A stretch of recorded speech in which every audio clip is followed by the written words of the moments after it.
Welcome back to another episode of Baby Daddies, the premiere for Love of DILFs recap podcast. My name is Jake, and with me I have Mario. Mario, what the hell is up today? What is up? What is up? I recently also became a father over the weekend. I adopted a little baby. His name is Quesadilla. He is the cutest orange cat you could ever see.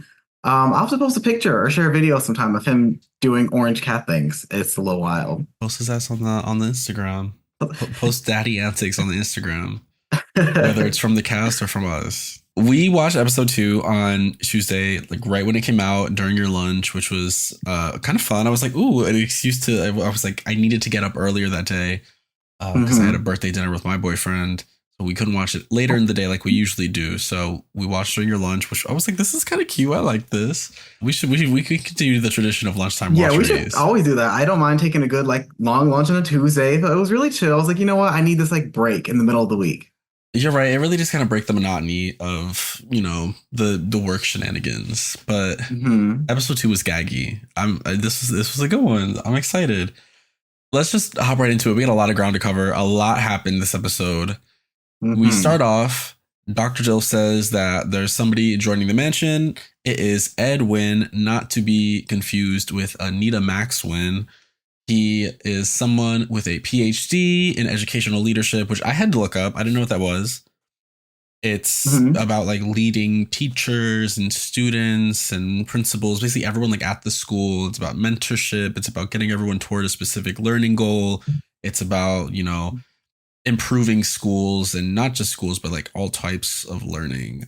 So yeah. Okay. Cool. We need some more of that. We need more Eds. Yeah. Open more the Dr. schools. Eds. Open the schools, babes. Open the school. They call him Dr. Ed in the confessionals, which I thought was really nice. And this man is fine as hell. So fine. Like literally walked in, pussy dripping already. Down. And I'm not going to get checked. It was dripping until he said that he was somebody who needs to be in a relationship, which to me is a complete turn off. And that's just me. I understand not everyone is like that. A lot of people are serial monogamous or serial relationship people. I'm not one of those. If I'm not in a relationship, I'm enjoying being single. I love being single. I mean, I love being in a relationship as well, but I'm not begging to rush into a relationship anytime I'm not in one. How about you? No, I'm fine being alone. I had many boyfriends and things. Wow. I had many boyfriends. She's popular. I know. Listen, them band girls is freaky. I had many partners and like lovers in college, but after that I was like, I don't mind just sitting, being alone, seeing what I could do with myself. Because a big part of like finding love is loving yourself first, honestly. So I don't mind being alone, because having a man it's good sometimes, but sometimes it's just like having a cat. It's just like, damn, like you need to eat again. Like you won't work this again. It's a lot. Good. Well, you don't got to know till the reel comes out. He has this little interview with Stormy, which I think is really fun. I think the interview with Stormy is really cute. She's laying down, looking glamorous and luxurious.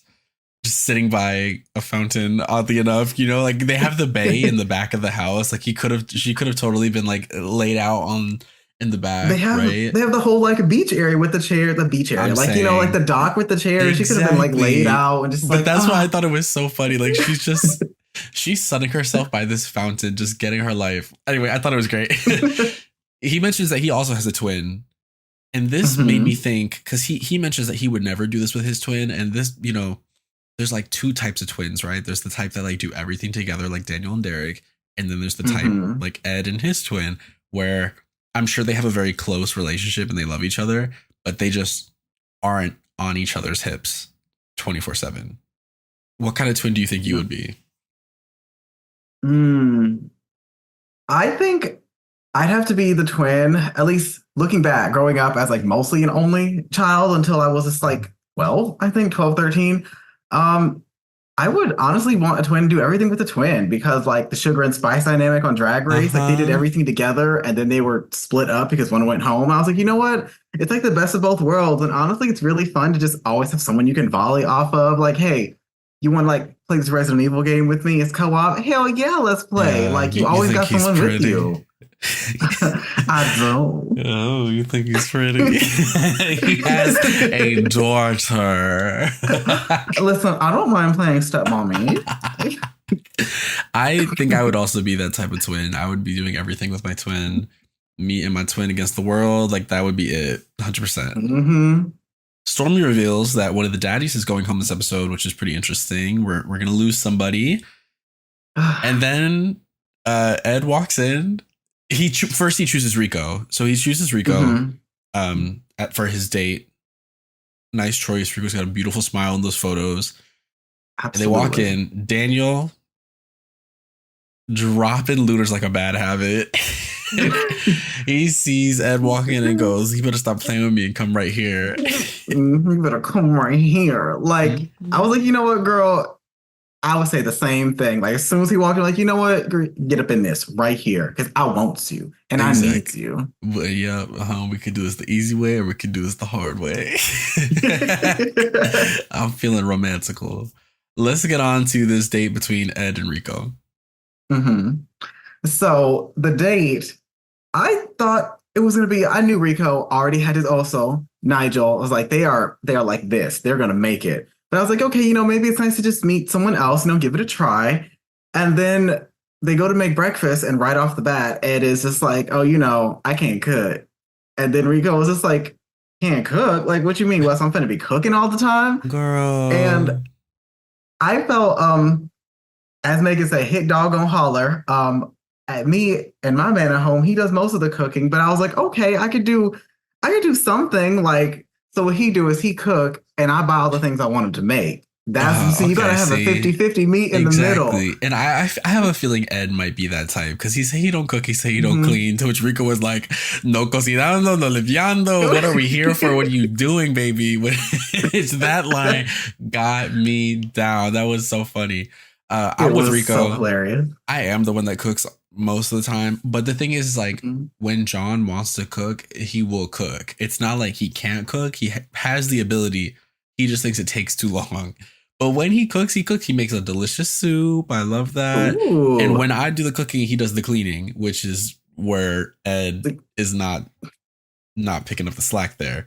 So I'm with Rico on this one. Yeah, if you're not cooking, you better be cleaning. You better be joking. Yeah, honestly, big on Team Rico for that. Like, and he said he would clean, but Rico's like, okay, so you got the dishes? And he was like, yeah. Like, no enthusiasm. Like, girl, you ain't got to be happy about doing the dishes, but you got to at least be like, you know what? Yeah, baby, I got you. I'm your daddy. Like, exactly. But he was like, I can try. Like, come on now, do it. I love that Rico is immediately like, all right, well, here's my type. I like bears. I like hairier guys. I like osos. And then they're panning up Ed's like rippling abs and hairless body. Hairless rippling abs. But it's fun because it's not played for like male gaze type thing where like we're trying to see how sexy he is. It's played to highlight how different he is from Rico's type, which is Nigel. And I like that. That's something really different. Like, yes, of course he's gorgeous. He's hot. Like, pan up the rippling abs.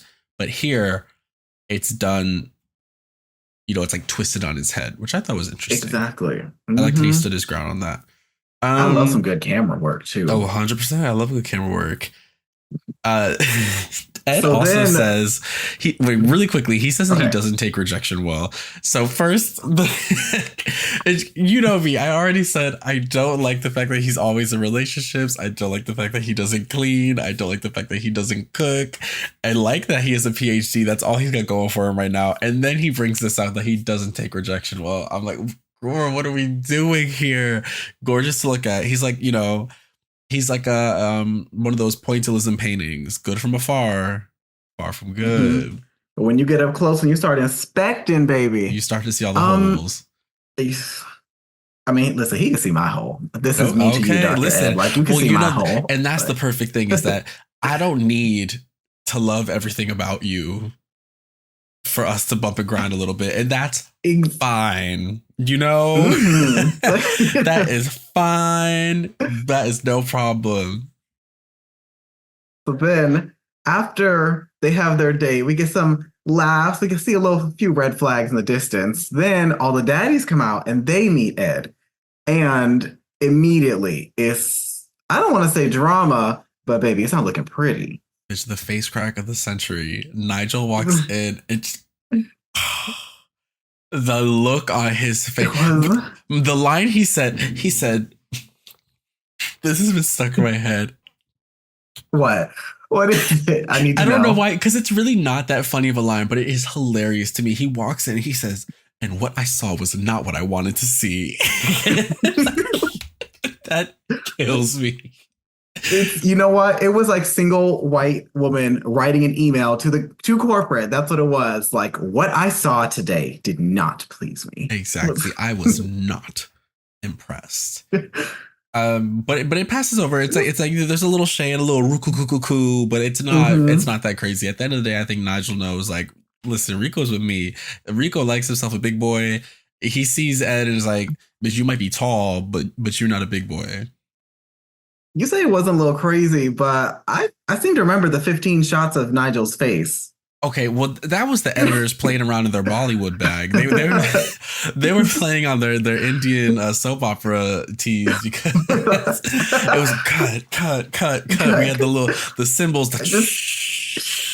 I was, running beside a bus. I tripped and fell, and I'm suddenly getting strangled by my hair. Like, exactly. That was the editors having a little fun. I think Nigel understood. He was like, I think he came down and was shocked at first. Was like, bitch, not my man. Mm-hmm. But he said, there's a lot more to him. When Ed was like, yeah, Rico's pretty cool. He's like, there's a lot more to him, and you're not gonna find out, bitch, because he's mine. The way he stepped up and said that, I was like, yeah, there is a lot to him. I was like, oh, yeah, okay. I'm not looking at Rico no more because I'm not trying to. Mm-hmm. And then something else that happened here was Big Sal talking about how he said, you might be tall and muscular, but I'm short and scrappy. And I love that because all my friends are short and scrappy. I can appreciate that. I like a bitch who's not afraid to get dirty. She's a little shorter. She'll kick you in the kneecaps. She'll punch you in the kneecaps, more like it. Listen, us shorties ain't afraid to get the razor blades and the lemon juice, okay? We don't play around. Yes, I love white chicks. Can I say that? Yeah. Is that still okay to say? Yeah, okay. It's okay to say. White Chicks is a classic. I don't know if it's aged as well, but she's good for her age. I really love that Big Sal. Just like, all this lovey-dovey is nice, but when are we going to start competing? That's what I'm ready for. I'm ready to win some money. And I'm with him. Not that they ever got like money rewards, really, but they were getting, like massages or trips on a boat and things like that. And even by the end of this episode, we really haven't had a competition, really. Like later on, we get the painting thing, but it's not like, here's the competition. There's going to be a winner. The winners get a date. The winners get to do this thing outside of the house, right? And that's what I want. I like when dating shows have that competition aspect specifically for two people to get a date to show something off, and they get to do something outside of the house, whether it's like a food tasting, a wine experience. Like, give us that. Take us places. Take us around Fort Lauderdale, for the love of DILFs. Take us around. We want more than the massage room upstairs. We want to go out. We want to explore. Well, we're cutting that out. No, that's staying in. It's staying in. That's staying in, bitch. Because we all knew because it was posited up front. It sounded like they were about to get massages from like an outside force. That makes it sound like I'm talking about a ghost. I thought they were. And then boom, they pop up. They're like the attic. The attic. It was that room. It was giving under the staircase that I almost said Jimmy Neutron. The Harry Potter staircase. It was this tiny little room, which was cozy, but they were giving each other massages, instead of having a third party come in and get like a professional, perhaps. An LMT, a licensed massage therapist. That's what we wanted. You know what? Dr. Dill said they spent all the money on the mansion. So you know what? I'm not going to get mad at them for that. Yeah. There's we'll save that for season 4 when the budget gets a little higher. When because of the great casting choices they've made, because of maybe a podcast that's recapping them helps. Maybe we help launch each other. We grow together, right? Maybe when that season 4 budget come in, then we can hire LMTs. So after that, we get into this trivia game. The trivia game is a competition of sorts, but it's not what I wanted. I wanted the bounce house wrestling one. Oh, that was, oh my God. I love me the Bounce House Wrestling. I can't wait to review that. The trivia game was fun. Lots of, I feel like a lot of the questions maybe were leaning toward the himbos. Like they were pretty easy questions. Like there was a lot of like social media ones, and then but like the ones geared toward the daddies were like, what's a Jinko gene? What's a lug wrench? You know, like even these are pretty easy. What's a mortgage? What's a mortgage? Which really got me thinking. Like maybe I'm more himbo-ish than I thought, because I was also like, what is a mortgage? And when I read it, I was like, oh, my homegirl in Texas is a teacher. She pays a mortgage. I'm like, oh, it's like you paying a rent, but like you get to invested in a house? It's like rent, but you own it, right? Because you don't really own it because you're paying it off. So I was like, oh, that's a mortgage. But Nick said, listen, I don't read no books. I don't know what a mortgage is. I'm not an accountant. And I was like, an accountant? Like, you don't got to be an accountant to know what a mortgage is, baby. You know what? Forgive her. She's from West Hollywood. They do things a little different out there. You know what? It's right. All right. My favorite question out of this was, what feelings come about when something is sending you, quote unquote? That question was sending me. Let's talk about that. She ate and now is full. I'm about to steal that. Oh God, she ate and now is full. It's a classic. That is, I'm getting that as a tattoo. Honestly, she ate and now is full. Like, yeah, she ate. Tattoo moment. Now is full. So it was pretty easy overall. Dr. Ed at the end was annoyed because he knew it was a prime, he knew it was a squared number, not a prime number. But Jimmy, he was like, Jimmy's loud ass is the one that answered first. Which, you know, I am a trivia savant. I love trivia. I'm very good at trivia, but sometimes when trivia is like very heat in the moment like that, where you have to like press the buzzer and know the answer, I understand. Sometimes even when I know the right answer, I'm just so hype, I fuck up and I choose the wrong one, you know? So I've been there. I have no doubt that Jimmy knows what a squared number is, but maybe he just got a little too hot. A little too hot, you know. It was all like the buzzers, the blower, the thing, the party favors in the room. Yeah, it was like, you know what? Prime. Okay, exactly. Shit. Like we've all had that moment. When you're like thinking, you're like, it's a square, and then the time comes, you're like, prime. Fuck, damn it, Jesus Christ. Yeah. So the himbos end up winning. I have a question for you. What's up? So the last dad standing gets to Phoenix everyone else on their dates, right? But if the daddies had won, what himbo do you think would have been the last himbo standing? Ooh. Who would have been the last himbo standing if I were sitting on the daddy couch and I was watching? I think... Well, first off, I think it also depends on the order that they choose. That's true. Like she had cards, but like who would be the himbo? Keith and Jimmy, 1-1. Rico and Nigel, Aaron and Kane, Derek and Anthony, Daniel and Ed, and then Nick and Sal. Because this is before there's more daddies. So there's more daddies than himbos. So it always would have been a leftover daddy. Oh. So it just would have probably been whatever daddy was the last one chosen. Yeah. Yeah, because if all the daddies were choosing, they would have just run out of himbos. They would have ran out of himbos, and then it would have still been last dad standing. And I think it would have probably been between Looters and Ed, because one of them was going to probably try to choose Daniel, or Daniel would have chosen one of them. You know, so it was always going to be between. You know, sometimes fate is like that. Anyway, I thought I did something with that question. It's okay. It's all right. We'll edit that in post. Yeah. I'll cut that down to like a 20-second thing. So some chapstick on. I wrote here that Nigel is smiling. Rico chooses him again, and Nigel is beaming. Love his smile. Great smile. Any chance he's smiling on camera, I'm smiling with him. I was like, how was anybody shocked when Aaron chose Kane? I was like, come on, you should have seen this coming. They're like a match made. Like it just made sense. They got vibes together. I don't know.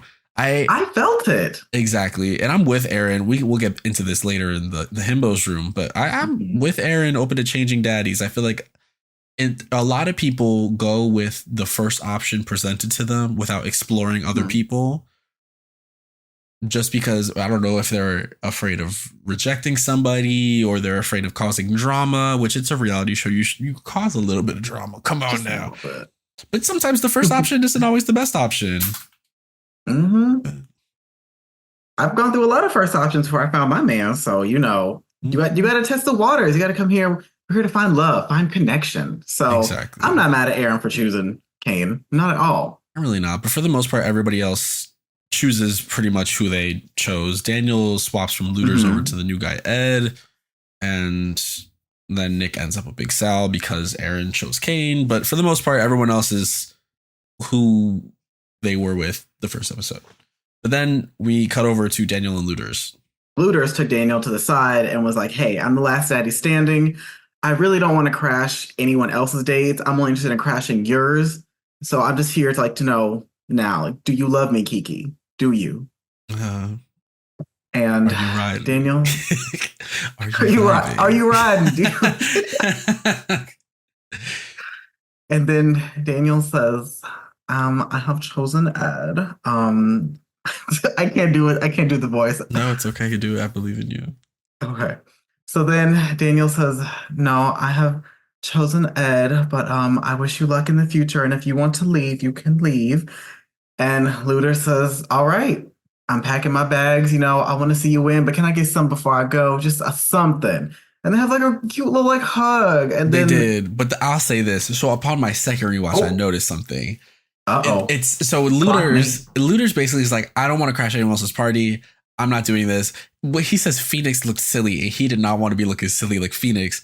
That gagged me because Phoenix was eating everyone up on those dates. When he sat down with them and said, Beauty and the Beast. Gagged. No carbs. What are we eating here? Exactly. Phoenix was delivering line after line after line. I think this would have been a chance for Looters to show a lot of personality. I think he could have really had I know he maybe would have felt.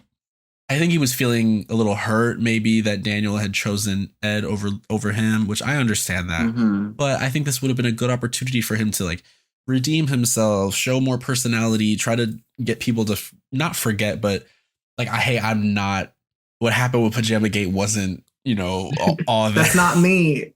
That's not me. I'm different. I was just really wanted the bitches some silk pajamas. But then, so Daniel's about to say, well, I think you should stay because he says, well, you could. And then Luther said, I've made the decision. I'm leaving the competition and I'm leaving right now. I was like, oh. He said, I don't want that pity stuff. I'm just like, you know what? I'm taking my L and I'm packing it up and I'm leaving. Bitch, it's giving Tyra Banks. I gotta grab my heels 1 second. No, I'm just kidding. I just can't handle the pressure of it. I want to go home. It's just too much. Do you think that anyone else has problems with jobs? That's what it was. It was that down. But he had a really cute shirt, really cute necklace as he was leaving. Looters proves yet again he's a fashion girly, got good fits. Queen. Yeah.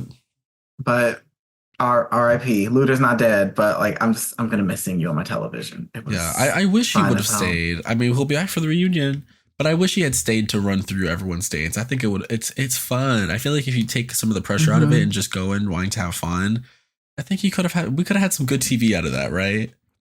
I think so, because when Phoenix did it in season 1, when episode 2 and Phoenix went home, honestly, when we were watching every single episode, we were like, is Phoenix coming back? Is Phoenix coming back? Yes. Season 2 Phoenix? To this day, we are still waiting for Phoenix to come back. We need Phoenix on season 3 for the Love of DILFs All-Stars.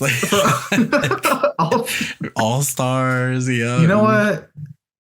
Yeah, I need Phoenix in the DCU, the DILF Cinematic Universe. Yeah, I need it now, 100%. So after that, we cut to the daddy's room. They get a note from Dr. DILF. They find out that Looters has left. And they're like, oh, shit, there's not a whole lot going. Kane is like, I'm not going to cry about it, but listen, I'm not going to smile about it. But he's fully smiling. He's like, I'm not going to smile about it, but he's like, oh, my God, he's gone. Oh, no, what are we going to do? Everyone's a little nervous. They don't know if anyone else is going to go home, which, makes sense. I also do think Kane just smiles a lot. I think he would have been smiling no matter what. I just think he's that honestly, type of person. Yeah. And then in the himbos room, Aaron and Nick, they're going back at it again. They are going at it. Nick says that Aaron is bullshitting him. Do you think what Aaron is saying is bullshit? No, I'm not from LA. And I don't think what Aaron is saying is bullshit. I think Aaron really came in here with good intentions. Like, hey, we're here to meet people. We're here to find love. And I think we should, talk to other people, go on other dates. Like, like you said, maybe it's not always the first choice. I know mine wasn't always the first choice. So we should meet people. And then Nick says, no, that is not your daddy. That is my daddy. Okay. I thought we were homies. I thought we were homies. He said that episode 1 too. Like, but I'm just like, after one date, you're gonna claim him like that. I mean, I think if anything, this is a good opportunity to let him spread his wings. If the date goes well, deal with it. If the date goes bad, boom, you're back with Kane. It doesn't matter. So yeah, exactly. I think Aaron's in the right here. And he was like, you're misconstruing the problem. You are misunderstanding what it is. It could just be a friendship thing. I don't know. We're here to explore. Let me explore. So I'm with Aaron on this one. Yeah, I was very much feeling what Keith and Derek were, just like sitting on the bed, just like, oh, the girls are fighting. Yeah, and then Nick does a little RuPaul thing. He said, this is a competition, and I'm going to have to remember that every time this comes up. Which, that is something good to remember, that it is a competition. Maybe it'll keep you laser focused on shit, right? Now, what if Aaron clapped back like a mandatory meeting and said, oh, you're going to remember this? I hope you stay that long. Like, well, now what if that happened? That could have happened, but the thing is, I don't think Aaron would have said that. If somebody was going to say something like that, it would have been Nick. Because Aaron was just being like, there's no animosity behind this choice. I literally am just trying to explore my options here. I have a connection with Sal. I felt like I had a connection with Kane. I want to explore it. Okay. But Nick probably would have been like, bitch, go the fuck home. You followed looters on their way out, bitch. Oh my God. So I thought we were homies. You betrayed me, bitch. Which, would have been fun. But maybe that fight's coming later. Who knows? Oh, hey, we don't know. We'll find out. Everyone finds out. Everyone finds out that they have to go paint. Painting? They're painting. Why are they painting in the house? Well, maybe did no one bring their fiber? No one got no fiber pills. Yeah. Dr. DILF will not be happy about this. Oh. They should. Season 3, provide fiber to the contestants. Put the douches on set. Shower hoses in every bathroom. I'm sure there already are. You'll get I can't. Put a bidet in every bathroom in MILF Mansion. Put the bidets in now. All right, we have to continue. We still have so much ground to cover. We have to do this whole painting thing. So we go from the himbos room to the main room, and then there's another letter from Dr. DILF saying Stormy has left DILF Mansion. She is pissed. Not happy. Well, we will see just how pissed. but then they're like, go paint her. Paint her from memory. Paint her from memory. Just do it. Have a paint sip. Why not? While the producers are probably running around trying to wrangle Stormy back in, like, please don't quit. We need you. Stormy, please. Stepmom, where are you going? First up in the days is Rico and Nigel, the icons that they have a really good conversation actually about home life and what that could look like and, what they value in a home or monetarily. And Nigel's like, listen, as long as we're together, the rest can come second. It's whatever. But Rico was talking about how he grew up in the foster care system and how having a house is super important to him. He wants 2 cars, a home, all that stuff, picket fence, the whole thing. Which I understand. 2 cars, honestly, I don't think I need, but a lot of cities are not walkable. And I say that living in Chicago. So 2 cars maybe is a lot for Chicago. But if you're in if you're in Texas, where I'm from, you need Texas, at least 1 car. Exactly. Yeah. Though there are other parts of the country are way less walkable. So that's me thinking from my city mindset. Before we go on, can I just give a shout out to Rico because your waves were they were waving that whole episode. Whenever the camera shot you from the back, I was like, damn, I need to pick my brush up. Did look good. They was waving. I just want to say that to you, Daddy.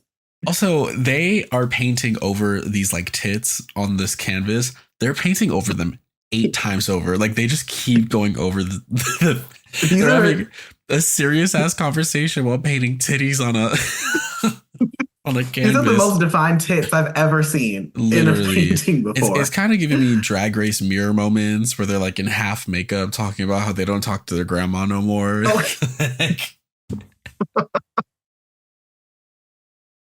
One eyebrow on, painting themselves purple. Like, I was bullied growing up. Like, I was born at a very young age. Like, yeah, it's very Jimmy and Keith are up next. They're talking about some cheating in relationships. Jimmy said he's been cheated on multiple times. Keith said that he had something similar with his ex. So they're both ready for a man that's not going to do them wrong like that. No. I wrote here that I like Keith's confessional look because he's got these like necklaces on. He's got a really nice peach colored button down. I think looks really nice on him. Looks so good on him. Yeah. I really thought it was nice that Jimmy... Episode 1 asked a question about the laundry, which tells a lot about a person. And then now Keith comes back at level 2 with the questions like, have you ever been cheated on? Have you ever known when your man is fucking somebody else? Yeah. Do you ever wonder who else is fucking your man? I can't wait to see what the next episode has. What Jimmy's going to be like, what is your deepest, darkest trauma? Like, yeah, he's going to be like, so how much of your student loans do you pay every month, if at all? That tells you a lot about a person. Daniel and Ed are next. Clock me. This is the new couple in the house, Daniel and Ed. Ed's at first wasn't too sure on Daniel. He said he had a lot of like preconceived notions about him. Daniel's like, I don't want a controlling man. And then here we go. Oh, are you controlling? Are you controlling and possessive?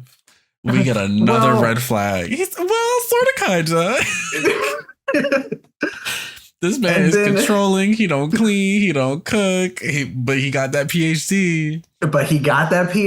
He said, you gonna call me doctor while I look at them dishes. Exactly. But then he kind of backtracks a little bit. He's like, okay, maybe I'm not controlling. I'm assertive. How do you feel about that? I don't know if I'm feeling very about it. Yeah.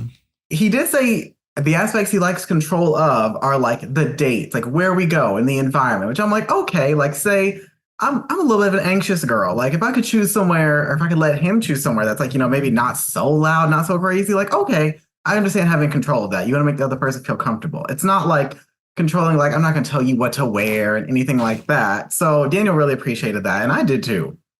Yeah, I think when he backtracked, it made a little more sense. But I think the fact that he said himself that one of his toxic traits is controlling, I'm like, wait a second.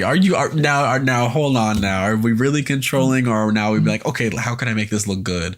Like in a job interview where they're like, what are some things that you could work on? What are you bad at? And you have to give them something that is like, yes, oh my God, I work just so hard, like you have to make it still seem like it's a good thing. You got to give yourself a redemption arc. I get what he was going for. I just think the way it came out was a little... Time will tell to see if he's just assertive or is he controlling, which I can appreciate someone who's assertive and knows what they like and knows how to get it. That can be very attractive, but controlling. And then we cut to Derek and Daniel in the confessional.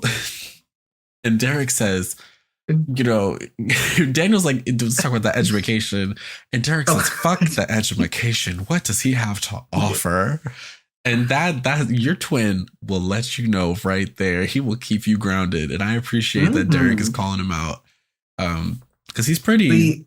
But that's a real one right there. Exactly. Because when someone's too pretty, you gotta make sure that you're not just looking at it with rose-colored glasses. Yeah. Then after that, the next date is Derek and Anthony. On to the other twin. And they have a really lovely conversation as well. I think Anthony seems really level-headed here. He talks about his daughter a lot, how he was engaged. He's talking about, the safety and peace of his daughter. He don't just introduce anybody. You have to earn that, which I, 100% agree with. That just makes a lot of sense. And they say they like each other. So I like that. I wrote here that we used to send men to war and now they just paint Stormy Daniels from memory. And honestly, I love that. I don't want any more trauma in our men. Yeah, no more war. No more war, which I didn't realize that Anthony had gone to the military because he said he went to the military for 4 years. 4 years? 4 years, which I'm sure he got that military, education because they pay for your school after that. They give you that little bit of money. So I'm sure he made the decision that was best for him and his family at the time. But Mm-hmm. Daniel's like, I could be an auntie. And Derek's like, well, you could do that. Yes. So if they end up meeting Anthony's daughter at some point, I'm sure his daughter will love them because they're just so likable. I love them. They're fantastic. I know. They're just, I just want to give both of them a hug. Like, bitch, I want them to be my aunties. Like, if you want to be our aunties, you can totally be our aunties. Yeah. Derek, Daniel, if you want to be our aunties, our sisters, our brothers, our family, spots are open, but they are going fast. They are limited going fast. Time only. Click Act now. Click now. No family. Click here to see my pussy.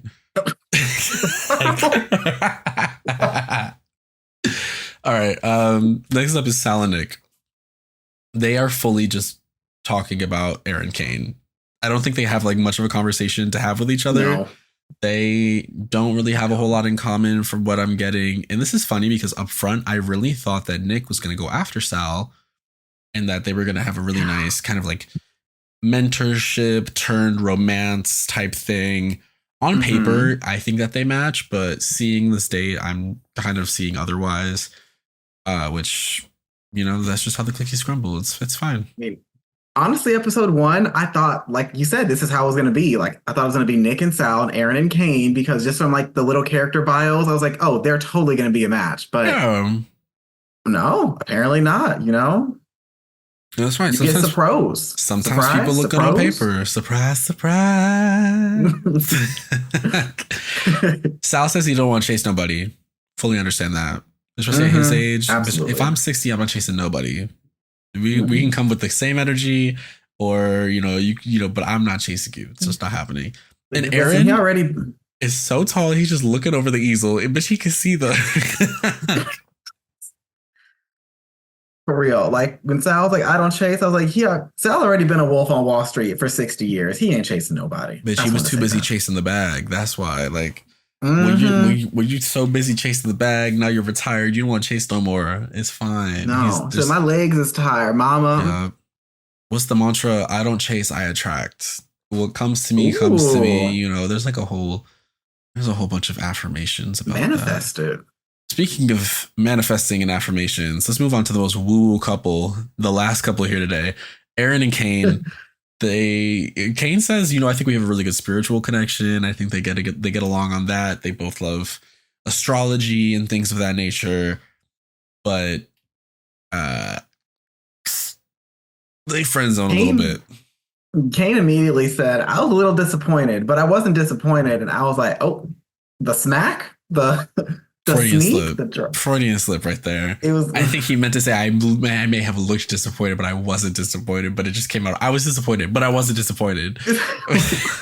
Yeah, when he said that, I was like, "Ooh!" I mean, y'all already ain't a match, but like, you ain't gonna hurt my feelings too. I don't think he meant it like that. I think he was just like shocked because he wanted, like he said he doesn't have that much time, which made him sound like he felt like he was old as hell. Like, Kane, you're not leaving this earth tomorrow, are you? I think you still got some time.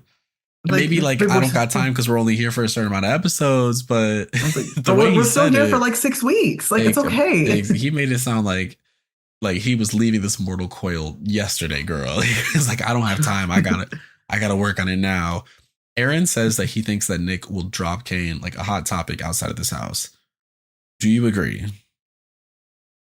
I mean, I don't know. Nick seems. What's the Watch What Happens Live way to say this? Nick seems very career driven. As a lot of people in Hollywood are, I believe. Mm-hmm. Nick is always on the go. His phone is not getting stolen. He's very career driven, and maybe he doesn't have the time for love right now. Like, maybe here in this mansion he'll find it, but I think outside of it, like, she's got 3 jobs. She's a girl on the go. So maybe what Aaron said is some weight to it. I don't know. Listen, I really hate to stereotype the muscle gaze. Oh. Clock that T. Clock it. Clock it. Clock it. I don't want to stereotype them. I don't want to, because Nick could be different. I don't know. But I hear West Hollywood. I see a muscle gay. Just certain things come to mind, right? That being said, I hope that he proves me wrong.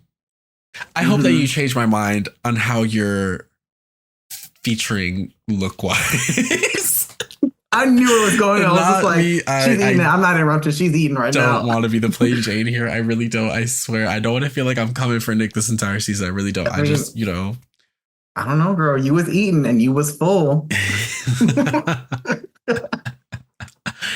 This is another version, another situation where first episode, I thought I had it clocked.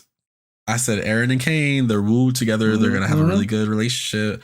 Boom. It's a friend connection. So it's not bad. Like I'm sure they still get along. It gives them opportunities to talk about the other people in the house, which I think is cool. If we keep going back to that, because I feel like a lot of the show is daddy himbo relationship stuff. But I think I would like more scenes with cast members talking with people that they're close to in the house, people that they pair up with, not in a romantic sense, so that they could talk about, you know, because then if Kane and Nick end up having something down the line, Kane then has somebody that he could talk to. Exactly. And there's content, right? You know, I think that would be nice to have. Maybe, hey, we've only seen 2 episodes. Maybe we'll get it on episode 3 or 4. You never know. You never know. We'll see. You never know in this mansion. It's early days. As Luter said at the top of the mansion, at the top of the episode when he left, because in the DILF mansion, everything goes down. And you know what really went down tonight? Bitch, these paintings. Stormy. Oh my God. These paintings went down because when Stormy's pissed ass walked out and she said, "Put the fucking paintings down, bitch." She was not having it tonight, y'all. She was mad as hell. Even Rico's like, yo, she mad as hell, bro. She came on this bitch mad as hell. Rent was due. Oh, God. And not only did she say, put them fucking paintings down, she said, if you want to leave right now, don't let the door hit your ass on the way out. And I was like, which I thought, I love the phrase, don't let the door hit you where the good Lord split you. I think it's a great phrase. I think we should use it more. I really thought that was the exact phrase she was going to use, but she kind of, she said it in her own way. But I was like, this is Southern Belle. She better give me the don't let the door hit you where the good Lord split you. Do you think this was legit? Do you think she was having her real inner saboteur moment, or do you think this was produced? It was not produced. What Stormy was real as hell. She said, put them fucking paintings down. If you want to leave, go ahead.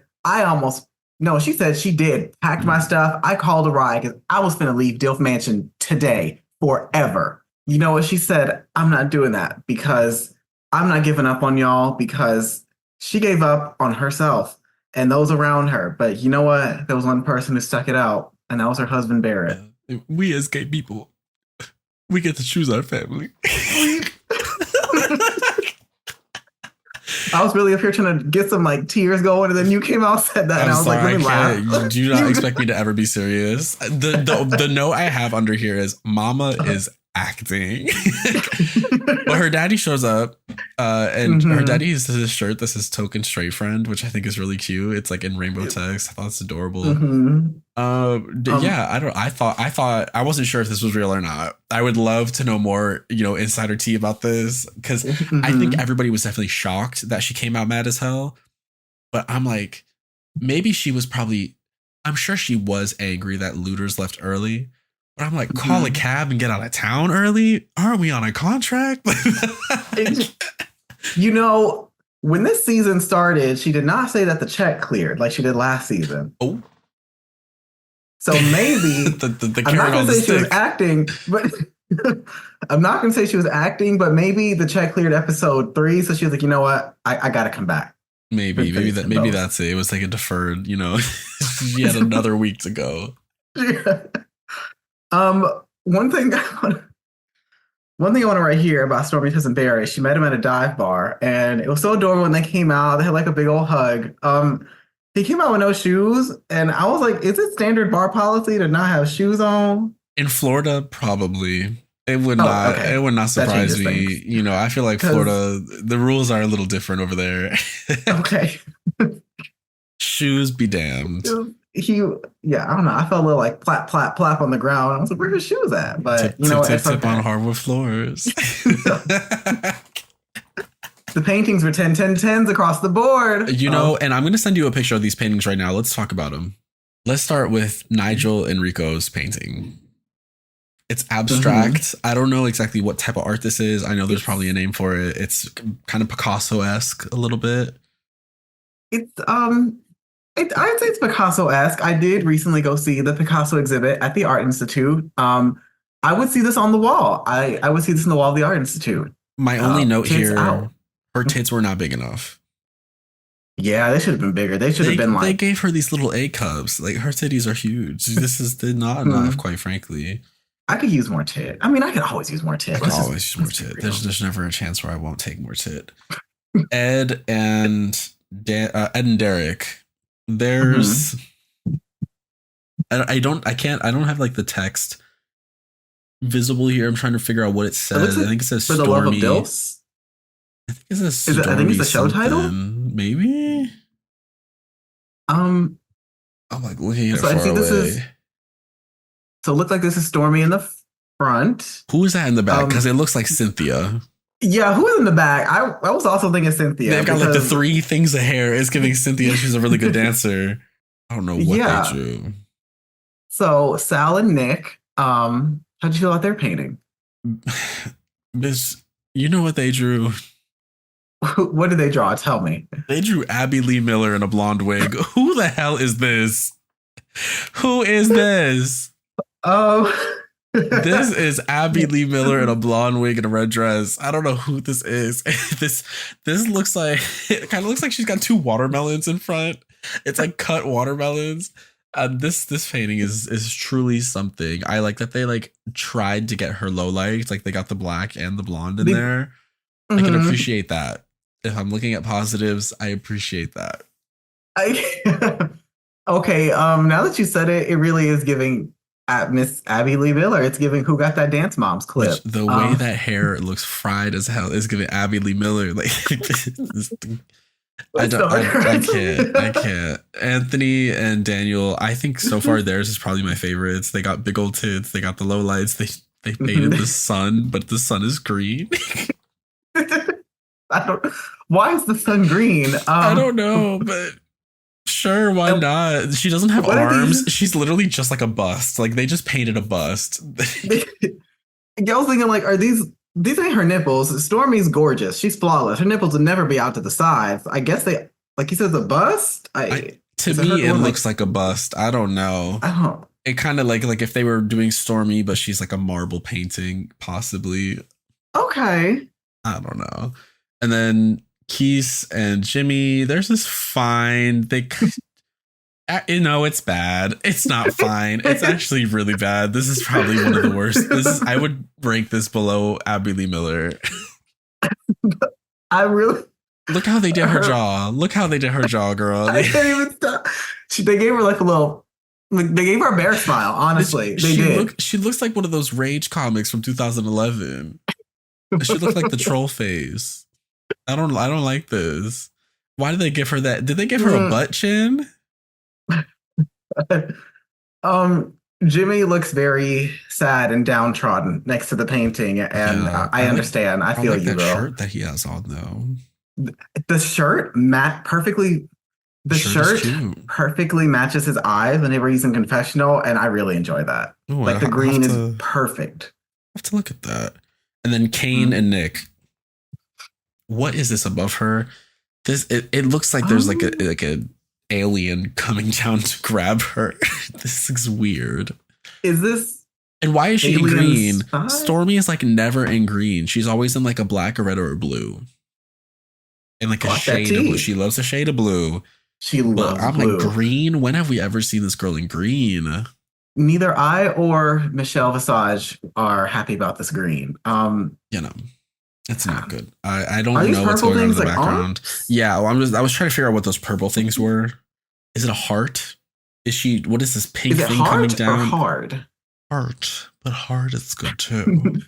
Yeah, a lot of these are bad. And I don't expect everyone to be. Art is hard. Art is difficult. Art is difficult. This is why we're rallying so hard against AI art, because art is hard and people deserve to be paid for their work. But these are bad. I am campaigning for the destruction of Gag City. I need to make it known. Yeah, the AI art is getting cheap. It's just not good. But that's the talk for Poison Touch. That is not a talk for Baby Daddies. We can save that for a asshole. I do appreciate that Nigel and Rico said, we're not good artists. We're not good painters. We're going to take the abstract route, because if it's abstract, no one can say that it's bad, because they just don't get the vision. And I feel like I would have done that. If it's abstract, I probably would have done a piece called Shades of Stormy. And it would have been colors that reminded me of her palettes and things, like a gradient. But there would not be a person there, because I'm painting her aura. Oh, yes, a conceptual queen. See, that's how you get around it. Exactly. Yeah. Me personally, I'm a musician. I am not a painter. I took one art class in 6th grade. You sure you're not a painter? And do not clock that T. It's not true. If you want to find out if I do paint or not, you can on Twitter.com. She takes her fiber. Actually, you know what? No, cut that out. That's gonna make me sound like I'm a scat play, and I'm not. Not a scat queen. No. Just saying it. No scat play. No, unless you're into that, but you're not. But for the girls that are listening that are into scat play, there is a place for you. It's just not at Booty Origami on Twitter. It's not that place. There's a different place for you. Actually, you know what? I will say the place for scat play was under the promo tweet for Real Friends of WeHo last year. That was the place for scat play. Do you remember that? No. Yeah, that Twitter account, the WeHo, Real Friends of WeHo account went private because this one person put like hundreds of tweets under it and like replies of scat play. And they like hid the replies, went private, like turned off comments for like the rest of the show's like thing on Twitter. Like, that is a sick campaign to pull out against the show. Listen, like, I didn't like Real Friends of WeHo. I'm not going to go as far as to put hundreds of scat videos under it, though. That is crazy. And it was one of those tweets. It went around and it was just like, oh, don't look at the hidden replies. And my ass, I'm like, always looks at the hidden reply. That was very like the Beyonce meme of her like clicking on the DS. I clicked the hidden replies and baby, I was like, oh, there's like 2 scat videos. Bitch, I was scrolling. I had never seen so much shit in my life. Oh my God. Yeah. Well, speaking of shit, nobody goes home. How do you feel about episodes where nobody goes home? I don't mind episodes where no one goes home because it brought me back to the first episode of Slag Wars when R.I.P. Miss Sophie Anderson, she was having a breakdown about having to send someone home. And you know what? I felt her because, like, no one should leave. I don't want anyone to go. I want them all to find love and win. But maybe we'll review Slag Wars. Who knows? I think I'm fine with nobody going home on this episode because Looters already left the competition. Yeah. But if it's one of those things where it's like we think someone's going home, nobody leaves the competition, but we think someone's going home. And then at the end, it's like, oh, no one's going home. Then I'm like, no, send someone home. Let's get this competition kicking. Especially like not even necessarily here, but like Drag Race more so. When people don't go home, I'm like, no, we got to keep this moving. There's too many bitches here. There's too many. It's chocolate. I will say for this show, after like, we had our touching moment, Looters left. Like it was just a whole lot of emotion. No one went home. Like, okay, that's fine. But next episode, somebody getting the hell out that house. That's all I gotta say. Somebody is going home next episode. I get there's a lot of emotions this episode. It's fine, but somebody gotta go home. So, yeah. Oh, we went over the painting. Who do you think won the painting challenge? We went over all those paintings. We didn't say who won. Personally, I think that I'm either giving it to Anthony and Derek or Rico and Nigel. I would say Rico and Nigel. I just love a good abstract piece. Like I really love like the bright colors, all the varied lines and everything. It did it for me. I mean, and even Dr. DILF said, your good side is the tits, and they put tits front and center. They did. And I think they really did win because when Stormy's doing her little acting challenge at the end of the episode, that's the painting she goes and picks. She grabs that one as she walks away and we cut to the credits. So I think they did win. I think that was the sly way of letting us know who won. Do you think that they'll bring this up in the next episode? Maybe they get like a prize or something? I doubt it. Okay. maybe we'll get a competition next episode. This episode, I feel like we had other other things to focus on. But that brings us to the end of the episode. Before we dip out, who do you think is winning based off of these episodes 1 and 2? Because I'm still going to give it to Rico and Nigel. I'm still, I think as of right now, winning? I think I'm going to give it the 10K to them. You know what? I'm going to have to agree with you. It's the Osos for me. It's Rico and Nigel. They just, every time I see them, they just are so happy. They're just smiling. I really feel like there's a genuine connection. And but I'm scared. I'm scared they're gonna have to introduce conflict at some point to give us like a narrative arc, and I'm nervous. But we'll get to that when we get to it. For now, everything is happy in paradise. Well, thanks for tuning in for another episode of Baby Daddies. We'll be back with episode 3 next week. Thanks to Mario. Thanks to myself. Thanks to everybody who's followed the Instagram. Thanks to everyone who's listened to the episodes. If you're listening to the episodes, make sure you like and subscribe. Make sure you give us 5 stars on Apple Podcasts, Spotify. This is a video podcast. Spotify is rolling out new features. So there are video podcasts on Spotify. So if you go on Spotify and watch it, the video will play, which is really interesting. So check us out there. Give us 5 stars. Leave us a little review. You can follow me over at Poison Touch Pod and listen to my other podcast, The Poison Touch Advice Hour. You can submit all questions there on the Linktree, poisontouch.com, a whole bunch of nonsense over there. So yeah, shoot me a follow over there. I'm Mario. Where can the girls follow you? The girls can follow me everywhere at Booty Origami. If you go to Twitter, you can see me getting a little wild, getting a little crazy, a little nasty. If you follow me on Instagram, you can see my cat and other silly things I do. Yeah, that's a little more ooh. That's a little more. Ooh. Instagram's a little ooh, but then the Twitter's a little more oi. We'll catch y'all next time. Bye.